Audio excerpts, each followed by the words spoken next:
Good, so I'll start then. For today's session, we're gonna be do the speed running because we actually cover two topics, the strategic management accounting, which is a subject for the master program, and the advanced financial management, which is another subject for the doctor program. So since we cover two topics, we have to run very, very quickly. And to make sure that we can cover what we wanted to present, I suggested that a Q&A session would only be after we finish each subject. So meaning that under the strategic management accounting, we have 6 modules to be covered. Once we finish all the 6 modules, then we can open for like 15-20 minutes Q&A.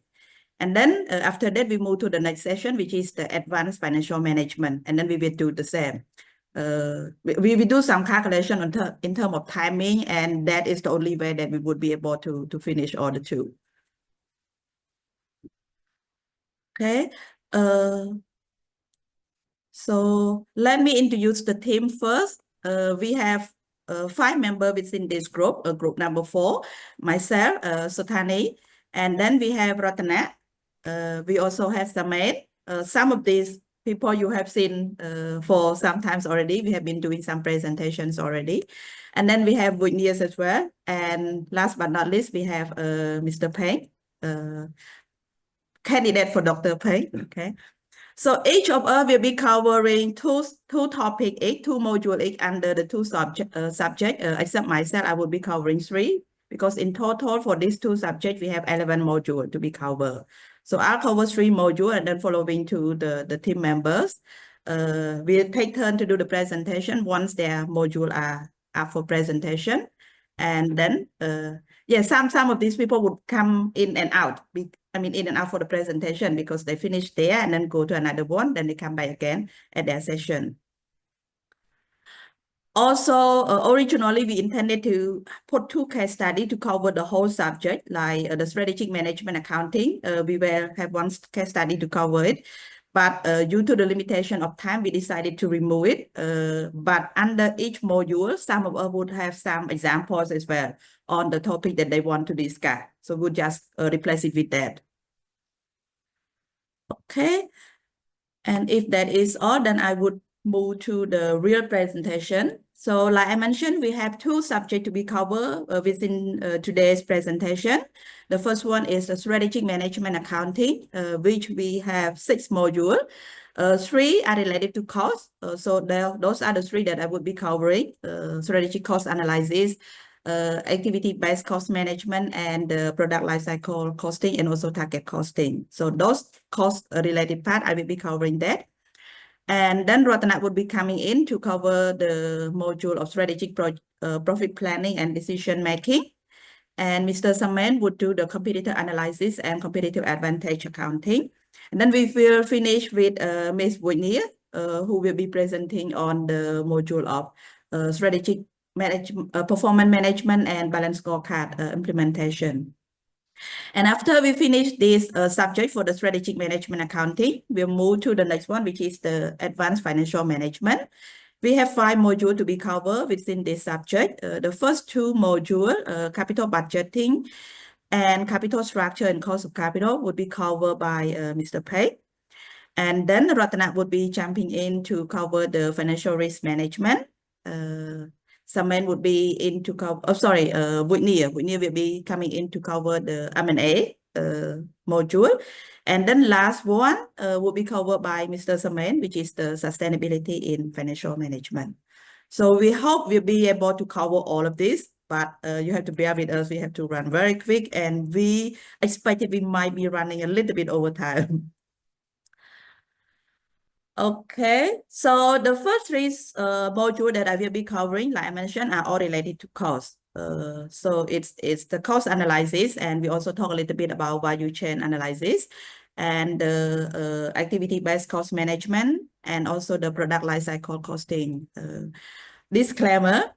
So from my experience, we do some other things, but these 3 specific modules are actually not very much in my practical experience, because I have never been working in manufacturing. And these 3 part of it, except the some part of the first module, which is everywhere. But most of this is mainly related to the manufacturing business. Okay, so those three are presented by myself. Okay, then we go to the strategic cost analysis. In our presentation or in our subject, what we do is that we're going to try to understand the meaning or the definition of each of the subject that we want to cover or the topic that we want to cover. And then we go in a little bit detail. It might be component, it might be advantage or disadvantage. So that's how we're going to do it. So, sorry. So first of all, let us understand what is strategic cost analysis. The strategic cost analysis is an activity or is a tool that we do to analyze the cost, that we can align the cost management with the strategic goal. So every business have this long-term strategic goal. But when we talk about the strategic cost analysis, it's about the alignment between the cost management and also with our long-term strategic goal. And how we do that? So we do that by evaluating the cost in contact and in comparison to other competitor and also to the industry standard. And why do we do that? We want to do that so that we can uncover the advantage and disadvantage of the cost. So each cost, it has value that can be added to the product, or if there's no value, then we can consider whether we should incur that cost or not. And then what is about value chains? So value chain analysis, it's as its words describe, it's the analysis within the value chains itself. So this is a tool that we use to evaluate the activity and process that involve or that are a part of the development or the creation of the product or service. So we see that which activity can add value to the product or service that we are trying to develop and sell to the market, and which ones is not really with any value added. And from there, we try to understand what is our competitive advantage for this product. Sorry, for this activity. So what are the elements of the strategic cost analysis? What need to be done? So how do we do that? First of all, we need to identify the costs that are related to the product and service. Like I said, with all costs that are related in the production of the service or the product that we want to sell in the market. And when we identify the cost in that, we also classify them into two main parts, which is the direct cost and the indirect cost. Direct cost, which everyone can understand, is the direct activity, or it's the cost that directly impact the product. Without that, we would not be able to do it. And you can see those activity directly in the product itself. Whereas the indirect cost is not. You may not be able to see that, but those activity or those process need to be done to be able to for the product to be developed. And once we identify the cost and classify the cost into these two, we then try to understand the behavior of the cost, whether it is fixed cost or whether it is variable cost. And fixed cost meaning that the cost would be incurred however, or in any case that, I mean, even if you produce one item or you produce 1,000 items, the cost would be still the same. That's considered fixed costs. And variable costs are the costs that vary dependent on the volume or the production that you want to do. After we identify the costs, we classify them and also understand the behavior of the cost in our production. Then we need to understand the driver of the cost. So what drives the increase or the decrease of the cost? We need to understand that to be able to manage the cost efficiently and effectively. So once we understand all of that about the cost, then we do the value chains analysis. So we know the driver, we know whether the cost is fixed or not, whether they are direct or indirect costs. And then within the whole process of the product, which is called this is the value chains, we try to understand what are the activity or the process that are involved in this creation. And then we try to pinpoint where which activity really add value to the product and which activity that we can sell. So if there's not really much value added to the product, then we can sell the cost by minimizing those activities. And once we understand our internal thing, our own stuff in relation to the cost, then we do benchmarking. So when we benchmark with competitors and also the industry standard. Sometimes competitors are not doing the same. I mean, they're doing better than the industry standard, and sometimes they are not. So it's better for us to compare with the two to really kind of like understand our position and also take advantage from that. Okay, so those are the elements of what we need to do in cost analysis. And then what technique that can be used in this analysis? We have what we call activity-based costing, which will be covered in another modules as well. But just high-level understanding about activity-based costing. So for this, the costs that are allocated or that are added to the product or service are actually based on the activity that are involved. So specific activity incur costs, and because those activities are related to the product, then it would be added as the cost to the product, and it can be overhead, and it can be and those mainly are overhead and indirect costs, because direct cost is definitely specifically for the product already. And when we do activity-based costing, the result that we get from the costing, it's more accurate, because all related activity are assigned, and then all related costs are put into that. So we have more accurate costing, and then as the result, we can also do better or more accurate pricing strategy, making sure that when we sell the product or service, we really can get the desired revenue and margin. The other technique that can be used in cost analysis is called target costing. Again, this is another one that we will be covering later on. And in the target costing, it's a little bit different from the traditional costing, because rather than setting the selling price based on the cost required to create a product, the target costing is actually set it on in the other way around. So we set the cost based on the price that we want to sell. For example, if we want to sell the product at $100 for an item, and then we want a 20% margin, then we know that maximum cost that can be incurred for this product has to be 80, and that's target costing. So when we do target costing, we have the advantage that we know the market, and whatever price that be coming out, it's really based on the market. And then also it helps us to control the cost from early stage in the product cycle, which is at the R&D stage, research and development stage, the design stage.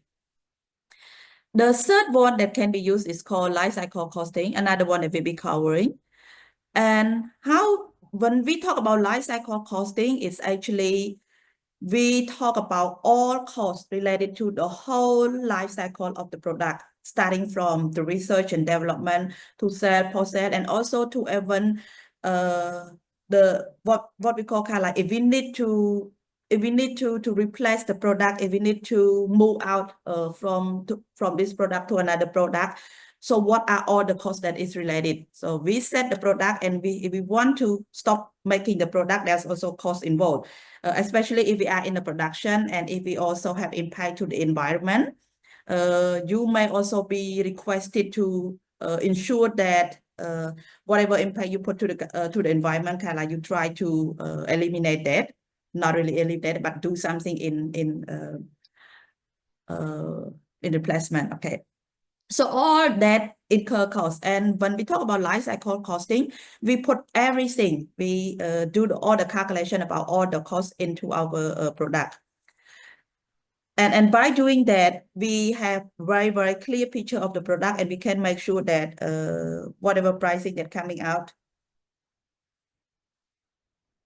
is clear. The other costing is called, that's common. I mean, there's more than these 4 techniques, but these are the common one used in strategic cost analysis. The other one is called Kaizen costing. So this Kaizen costing is, you do the costing, and then you continuously minimize the production cost. So you start with it, and then you test it, and then see any area for improvement. You continue doing the cost saving in your production.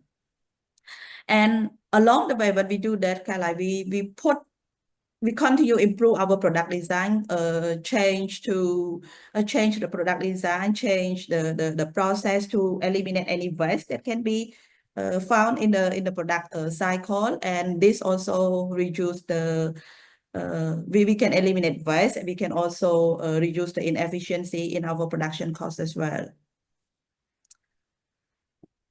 So why do we do the strategic cost analysis? What are the benefits that we can bring to the business?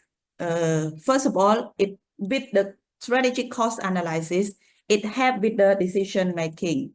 So when we do the decision making, we have all information, we have detailed information about the cost related to our product and also our service. So from there, whoever is required to make the decision it is an informed decision because they make decision based on the information that are available. And then it also have with the competitive advantage. During the cost analysis, we have identified we have identified the cost saving opportunity. And from there, then we can improve the efficiencies in our production by eliminating the waste or the inefficiency in the process. And also by doing this, so we do cost saving in our production, we improve in efficiency, which these two are the main issue in any product production costing. So when we do better in these two areas, it helps us to be better in terms of market position. We can do better in terms of pricing comparing to our competitor.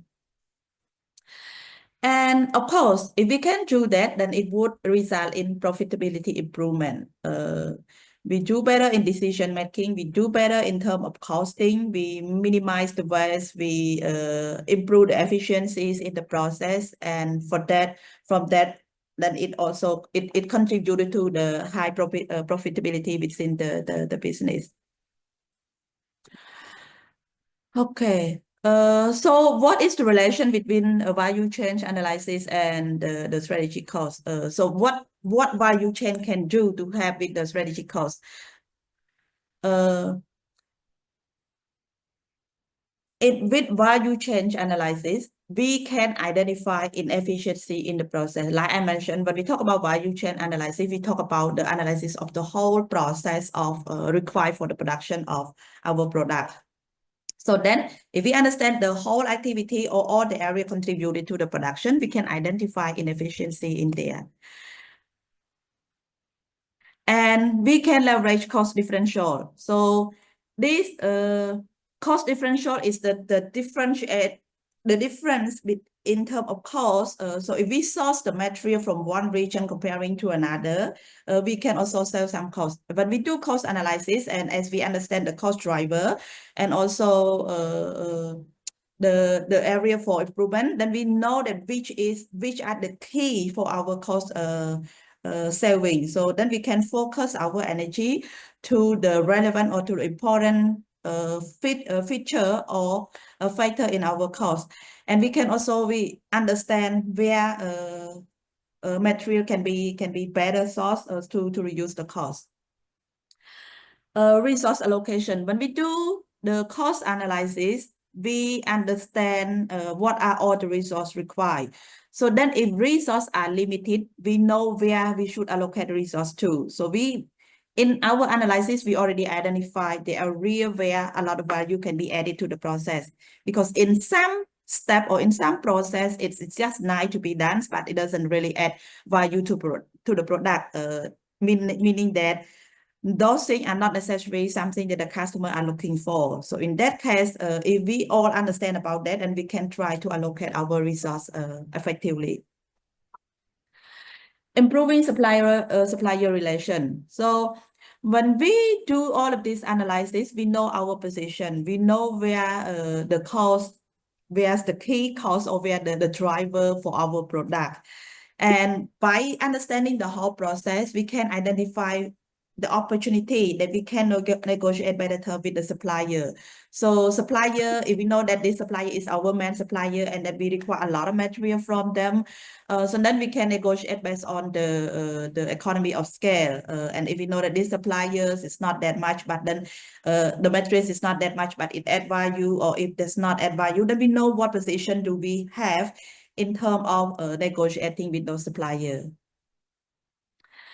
And then the most important one, for me at least, I think it is about the innovation. So when we do the cost analysis, the strategic cost analysis using the value chain, we can identify area for innovation. And this is very, very important, especially in the current situation. This can reduce a lot of costs.